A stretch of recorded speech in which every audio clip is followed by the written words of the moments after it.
দুঃখের বিষয় এটাই যে আমরা শিরোপাটা জয় করতে পারি। যে কাপটা আর্জেন্টিনা নেবে, একটু সমস্যা নেই, আগামীতে শিওর নিব ইনশাল্লাহ। অনেক শখ করে খেলা দেখতে মেসি কাপ দেয়।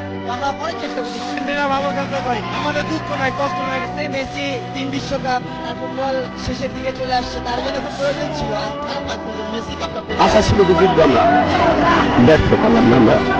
অনেক কষ্ট পাচ্ছি, তারপরও মেনে নিতে হচ্ছে। মানে লাখ করার জন্য ডিমারিয়ারে দেখতে বলে রাখছে, রাতের দিনে উঠে দিচ্ছে, এগুলো কোন ধরনের খেলা?